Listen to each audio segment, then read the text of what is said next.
오늘 우리가 읽은 역대하 7장 말씀은 역대기는 물론이고 구약 성경 전체에서도 매우 중요한 의미가 있는 그런 말씀이라고 할 수 있습니다. 말씀드린 대로 역대기는 다윗에게 주신 하나님의 약속이 솔로몬의 성전 건축을 통해서 성취된 것을 이야기하고요, 그 성전을 통해서 하나님이 그들과 함께 하시고 다윗에게 주신 약속을 이루시는 그 하나님의 일하심을 강조하며 그들의 역사를 기록한 책이 역대기입니다. 그래서 바벨론에서 돌아온 이스라엘 백성들에게 지금 그들의 현실, 지금 그들의 상황과 상관없이 여전히 하나님은 그들의 하나님이시고 하나님이 주셨던 약속은 그들의 삶에 반드시 이루어진다라는 것을 이스라엘의 역사를 기록하면서 하나하나 알려주는 책이 역대기라고 말할 수 있습니다. 오늘 본문은 우리가 읽은 내용은 그 솔로몬이 성전을 완공하고 하나님께 드리는 기도와 제사, 그리고 그 기도와 제사를 받으시고 응답하시는 하나님에 대한 말씀이 역대하 7장에 기록되어 있습니다.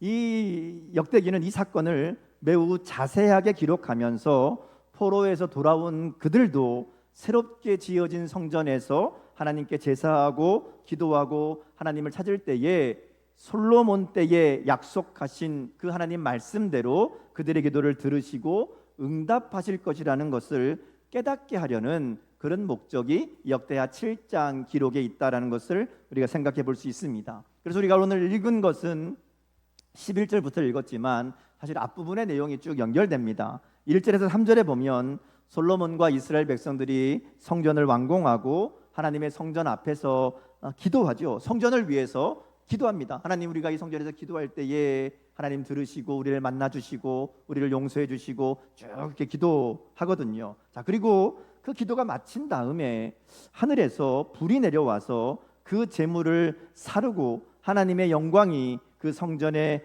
가득했다, 이렇게 이야기합니다. 우리 1절 말씀 한번 같이 한번 읽어보겠습니다. 자, 시작. 솔로몬이 기도를 마침에 불이 하늘에서부터 내려와서 그 번제물과 제물들을 사르고 여호와의 영광이 그 성전에 가득하니. 자, 이 장면은 출애굽기 40장에 나오는 이스라엘 백성들이 성막을 완성한 다음에 하나님께 봉헌할 때에 하나님의 구름이 회막을 덮고 하나님의 영광이 성막에 충만했던 그 장면을 생각나게 합니다. 또 열왕기상 18장에 나오는 엘리야가 갈멜산에서 기도할 때에 하나님의 불이 내려오잖아요. 그래서 제물을 완전히 태운 그 사건이 생각나게 하는 장면이기도 합니다. 이 두 사건은 모두가 하나님이 그들의 기도를 들으시고 그들 가운데 임재하심을 보여주는 그런 사건이잖아요. 근데 지금 그 두 가지 사건이 이 솔로몬이 성전을 완공하고 기도할 때에 일어났다라는 겁니다. 하늘에서 불이 내려오고 하나님의 영광이 그 성전에 가득하게 된 것을 모든 백성들이 보게 됩니다. 이것은 이 하나님께서 이 성전을 기쁘게 받으셨음을 확인해 주는 그런 사건이라고 말할 수 있습니다. 그래서 2절 3절에 보면 하나님의 영광이 성전에 가득해서 제사장들도 성전에 들어가지 못할 정도였고 모든 백성들이 이 하늘에서 불이 내리는 것과 성전에 하나님의 영광이 가득한 것을 보고 땅에 엎드려 경배했다, 이렇게 얘기합니다.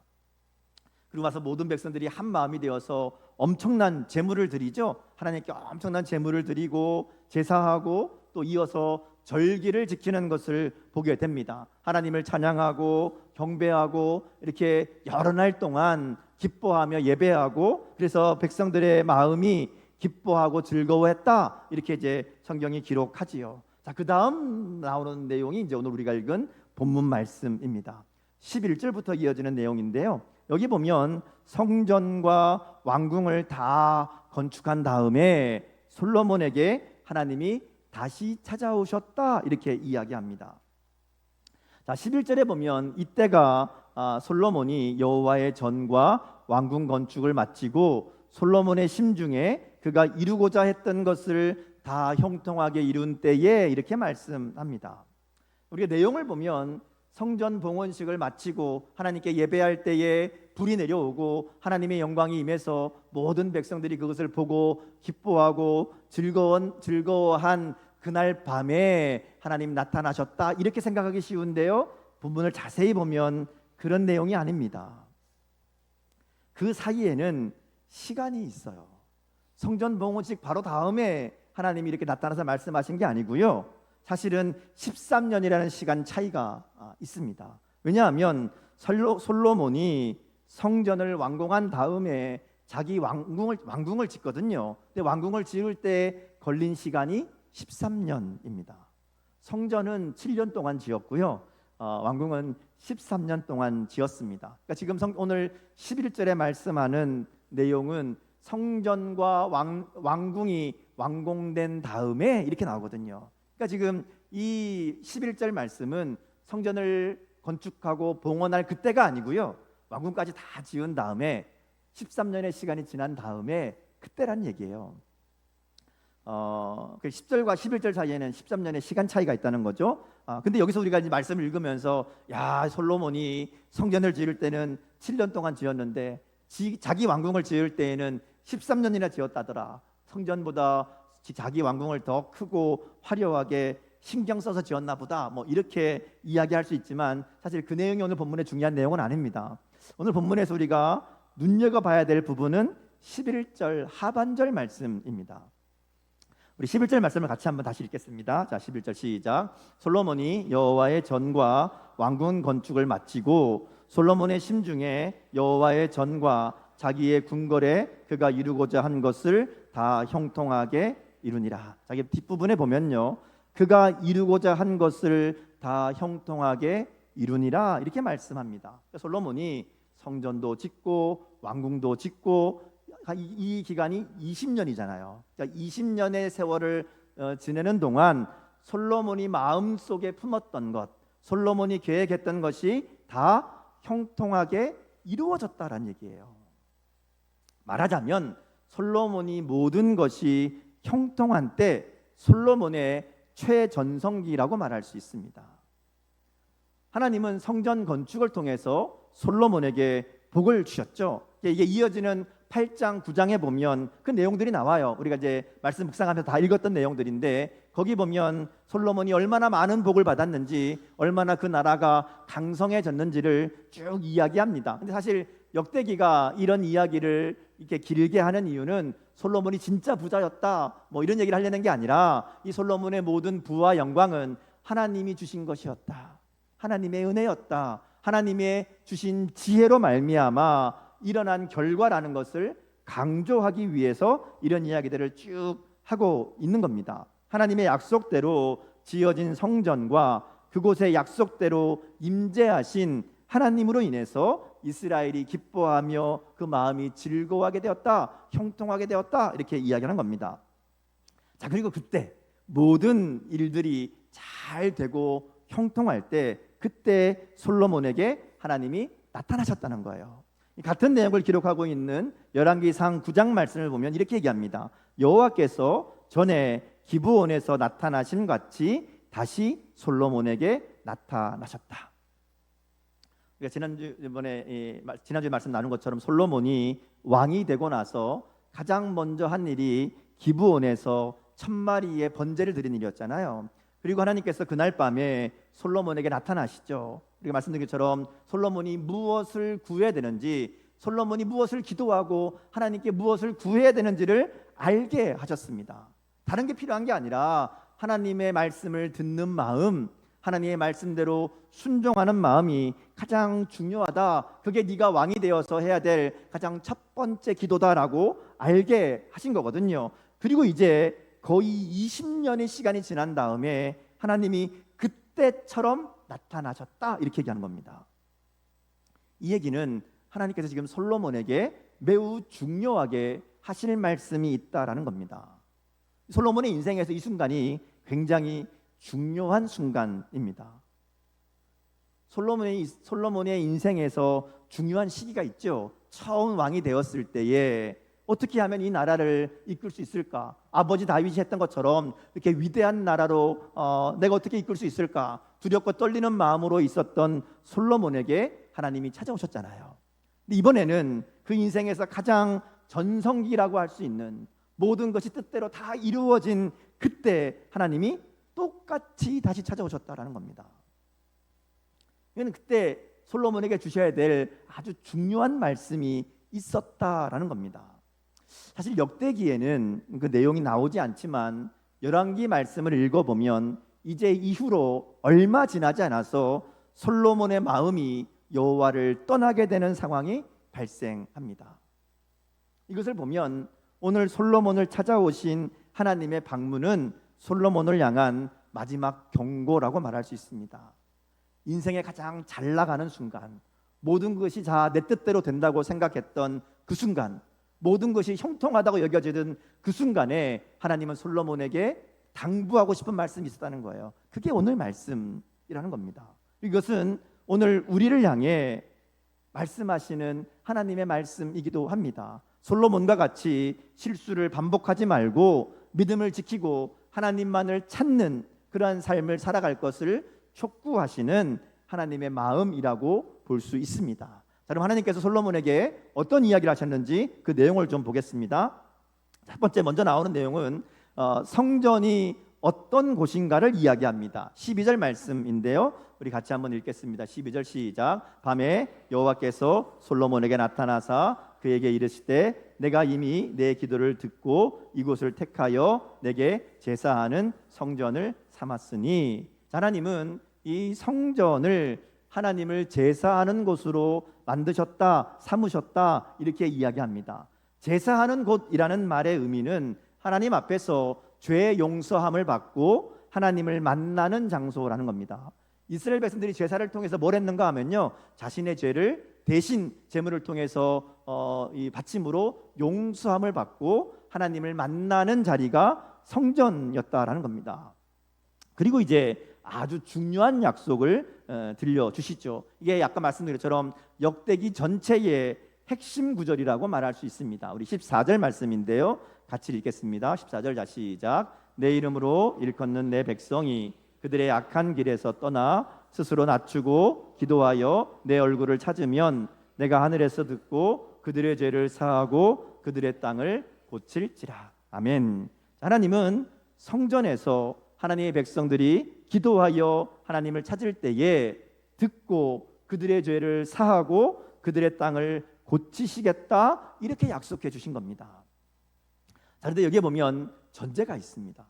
13절 말씀인데요, 13절 말씀을 한번 같이 읽어보겠습니다. 자 시작. 혹 내가 하늘을 닫고 비를 내리지 아니하거나 혹 메뚜기들에게 토산을 먹게 하거나 혹 전염병이 내 백성 가운데 유행하게 할 때에.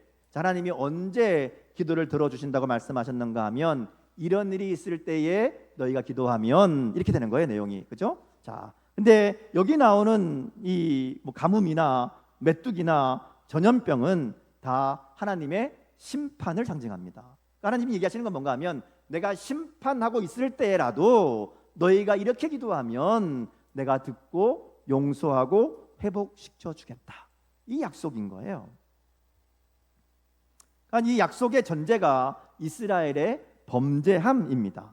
그들이 죄 가운데 있다 할지라도 그들이 돌이키고 기도하면, 회개하면 용서하시겠다라는 얘기예요. 근데 사실 지금 이 말씀을 읽고 있던 이스라엘 백성들은 이미 범죄함으로 하나님의 심판을 받은 상황입니다.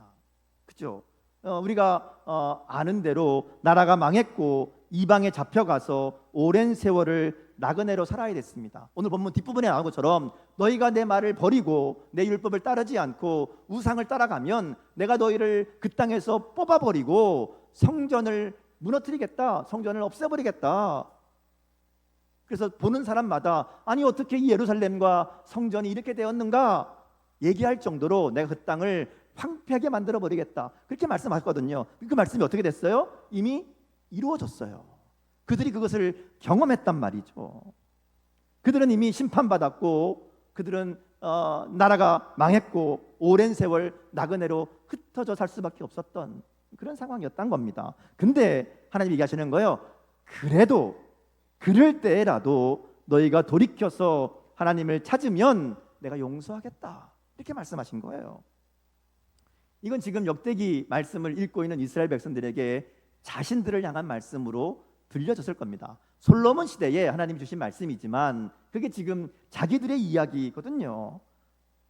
하나님은 여전히 그들의 기도를 들으시고 용서하신다는 이 약속을 솔로몬을 통해서 지금 역대기가 이스라엘 백성들에게 들려주고 있는 겁니다. 자기서 중요한 게 있어요. 이러한 하나님의 용서와 고치심은 그들이 하나님께 회개하며 기도할 때 주어지는 하나님의 은혜라는 겁니다. 그래서 하나님이 구체적으로 그러면 어떻게 기도해야 되느냐? 너희가 심판 중이라도 내게 나오면 내가 받아줄 텐데 그때 이렇게 기도하면 내가 받아준다 말씀하시는 내용이 14절이에요. 다시 한번 읽어볼까요? 14절 말씀 같이 있습니다. 시작. 내 이름으로 일컫는 내 백성이 그들의 악한 길에서 떠나 스스로 낮추고 기도하여 내 얼굴을 찾으면 내가 하늘에서 듣고 그들의 죄를 사하고 그들의 땅을 고칠지라. 여기 보면 하나님께서 하나님께 나아가는 바른 기도의 자세를 직접 말씀합니다. 그들의 악한 길에서 떠나 스스로 낮추고 기도하여 하나님의 얼굴을 찾으면 이렇게 얘기합니다. 말씀드린 대로 지금 이 상황은 그들의 죄로 인한 하나님의 심판이 임한 상황입니다. 그러니까 그 자리에서 일단 떠나야 되는 거예요. 죄로 인해 심판받았잖아요. 그러면 그 죄의 자리를 떠나는 게 먼저입니다. 죄의 그 악한 길에서 떠나서 그리고 스스로 낮추라고 말씀합니다. 이것은 겸손하게 자신의 죄를 인정하라는 겁니다. 기도하며 하나님의 얼굴을 찾으라는 거죠. 기도하라는 것은 하나님의 도우심을 구하라는 것이고요, 하나님의 얼굴을 찾으라는 것은 하나님을 만나기를 사모하라는 말입니다. 정리해 보면 스스로 낮추고 기도하라는 것은 우리가 어떤 존재인지를 분명하게 알고 고백하라는 의미입니다. 하나님은 창조주이시고 우리의 주인이라는 것을, 우리의 왕이라는 것을 분명하게 인식하고 고백하라는 겁니다. 그 하나님 앞에 우리는 죄를 지을 수밖에 없는 연약한 존재라는 것을 고백하며 하나님만이 우리의 유일한 소망이시고 구원이심을 고백하라는 의미입니다. 스스로 낮추라는 얘기는 하나님이 아니면 나는 살아갈 수가 없습니다. 하나님의 은혜가 아니면 나는 죽을 수밖에 없고 멸망당할 수밖에 없는 존재입니다라는 것을 인정하라는 겁니다. 내 뜻대로 내 생각대로 내 계획대로 살아갈 수 있는 존재가 아니라 하나님이 함께 하셔야, 하나님이 도우셔야, 하나님이 구원하셔야 살 수 있는 존재라는 것을 고백하며 엎드리는 것이 스스로 낮추는 거예요. 이것이 하나님을 찾는 바른 자세라는 겁니다. 그렇게 자신의 죄를 인정하며 하나님의 도우심을 겸손히 구하는 자에게 하나님은 용서와 회복의 은혜로 함께 하시겠다고 약속하시는 겁니다. 그래서 지금 역대기를 읽고 있는 이스라엘 백성들이나 오늘 우리에게 중요한 것은 하나님을 찾는 겁니다. 우리가 어떤 상황에 있든지 하나님을 찾을 때에 하나님이 들으시고 사하시고 이 땅을 고치시겠다 이렇게 말씀하는 거예요. 이 땅을 고친다라는 말의 의미는 삶의 현장을 회복시켜 주신다는 겁니다. 그래서 공동번역이나 새번역 성경을 보면 여기를 생명을 주신다, 다시 번영하게 하신다 이렇게 번역합니다. 이 땅을 고친다는 것이 회복시켜 주시고 새롭게 하시고 생명을 주시고 번영하도록 하나님이 만들어 주신다. 그게 땅을 고친다라는 말씀의 의미라는 것이죠. 그러니까 오늘 말씀을 통해서 분명하게 말씀하시는 것은 우리가 무슨 죄를 지었어도 어떤 형벌을 받고 있어도 심판 중에 있다 할지라도 하나님 앞에 나와 회개하고 스스로 낮추고 기도하는 것이 중요하다는 겁니다. 우리의 상황, 우리의 형편이 중요한 게 아니라는 거예요. 하나님을 찾는 게 중요하다는 겁니다. 그러면 하나님이 구원을 약속해 주신다는 거예요. 그래서 이어지는 역대기 말씀을 계속 보면요, 이와 같이 하나님을 찾았던 왕들의 역사를 중요하게 기록합니다. 제가 처음 역대기 설명드리면서 역대기가 상당히 편파적이다 이렇게 말씀드렸잖아요. 여기 보면 왕들을 이야기하는데 그 왕들의 어떤 전체적인 객관적인 이 사실을 이야기하는 것보다 특정한 한 사건을 강조해서 얘기하는 내용들이 있습니다. 대표적인 사람이 르호보암과 므낫세입니다. 열왕기에 보면요, 이 두 왕은 매우 악한 왕들입니다. 특별히 르호보암은 우리가 알잖아요. 르호보암이 잘못된 선택을 해서 나라가 남북으로 나뉘게 됩니다. 북쪽이 반란을 일으키고 북이스라엘이 갈라져 나가게 되는 그 이유가 르호보암에게 있었죠. 또 므낫세는 남유다의 멸망을 불러온 악한 왕이라고 열왕기에서 이야기합니다. 므낫세 때문에 하나님이 유다를 멸망시키겠다 이렇게 확정하셨다라고 얘기하거든요. 자, 그런데 역대기를 보면 좀 다른 관점으로 이야기합니다. 이 두 사람은 분명히 악한 왕들인데 그들의 통치 기간 중에 있었던 일을 기록하는 거예요. 이 두 사람이 어려움을 만나고 문제를 만나고 고난을 당했을 때에 어떻게 하는가 하면 스스로 겸비하여 하나님께 기도합니다. 오늘 말씀에 나오는 14절 말씀에 나오는 대로 그들이 스스로 겸비하여 하나님을 찾습니다. 일단은 어떻게 하는가 하면요, 하나님이 내리신 심판을 줄이십니다. 그리고 거두십니다. 그리고 다시 돌아와서 회복시켜 주시는 거예요. 그들이 스스로 겸비하여 하나님께 기도했을 때에 하나님이 그 기도를 들으시고 그들을 구원하시고 회복시켜 주셨다는 겁니다. 역대기는 그 얘기하는 거예요. 다른 중요한 사건들이 많이 있음에도 불구하고 그 일을 비중 있게 기록하면서 오늘 본문의 약속이 바로 그 사람들의 역사를 통해서 그대로 이루어졌다, 이게 강조하는 겁니다. 어떤 상황에 있든지 아무리 약한 자, 하나님의 심판 가운데 있다 할지라도 스스로 겸비하여 하나님을 찾으면 오늘 14절 말씀에 약속하신 대로 하나님이 구원해 주시고 회복시켜 주신다. 봐봐라, 역사에 그렇게 하나님이 일하지 않으셨느냐? 그게 역대기가 얘기하는 거예요. 결국 이 말씀을 통해서 우리에게 들려주시는 하나님의 음성은 어떤 상황에 있든지 스스로 겸손해져서 기도하며 하나님을 찾고 악한 길에서 떠나면 하나님이 들으시고 죄를 용서해 주시고 그 땅을 다시 번영하게 해주시겠다는 약속입니다. 오늘 본문의 상황에서는 솔로몬이 지은 성전을 통해서 이 성전에서 기도하면 이렇게 말씀하시지만 역대기의 백성들에게는 성전이 바뀌죠. 이미 솔로몬 성전은 무너졌고 스룹바벨이 통해서 재건했던 그 성전이 바로 그 약속의 장소가 되는 겁니다. 그곳에서 기도하면 하나님이 똑같이 응답하시겠다는 거예요. 그럼 오늘 우리에게는 그 새로운 성전이 무엇인가 하면 바로 예수님이라고 할 수 있습니다. 예수님이 바로 그 약속의 증거라고 말할 수 있습니다. 예수님이 스스로 성전이 되시고 제물이 되셔서 우리가 하나님께 나아갈 수 있도록 길을 열어주셨잖아요. 그래서 예수님을 우리가 의지하며 예수님의 은혜를 붙잡고 하나님을 찾으며 하나님께 나아갈 수 있게 되었다라는 겁니다. 우리가 어떤 상황이 있든지 어떤 마음과 어떤 형편이든지 무엇보다 중요한 것은 하나님 앞으로 나아가는 겁니다. 나를 위해 십자가에 죽으신 예수님의 그 은혜를 마음에 품고 그 은혜를 의지하며 하나님 앞에 나아갈 때 우리의 문제를 있는 그대로 고백하며 하나님의 도우심을 구할 때 하나님의 용서와 회복의 역사가 우리의 삶 가운데 일어나게 된다라는 겁니다. 오늘 우리가 말씀을 통해서 기억할 것은 하나님은 언제나 우리가 하나님을 찾기를 기다리신다는 거예요. 사실 우리는 죄 가운데 살아가는 연약한 존재들입니다.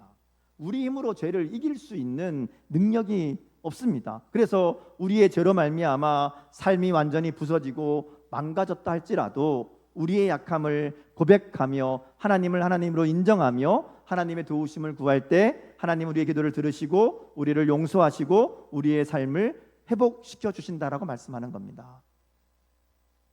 하나님의 백성은 실패와 죄악으로 인해서 하나님의 심판 아래 있는 것 같은 그런 힘든 시간을 보낼 수도 있지만 그 상황에서도 끝까지 하나님을 찾아야 된다는 것을 역대기는 분명하게 말씀합니다. 하나님의 응답이 없는 것 같아도, 하나님의 일하심이 사라진 것 같아도, 하나님이 나를 버리신 것 같아도 그런 현실에, 그런 상황에 마음 두지 말고 하나님 앞에 나오라는 거예요. 어떤 상황이든지. 그러잖아요. 하나님 심판 중에라도 내가 나 멸망시키겠다라고 마음 먹은 순간에도 우리가 돌이키면 하나님이 들어주시겠다고 약속하시잖아요. 너무 늦은 때는 없다는 겁니다.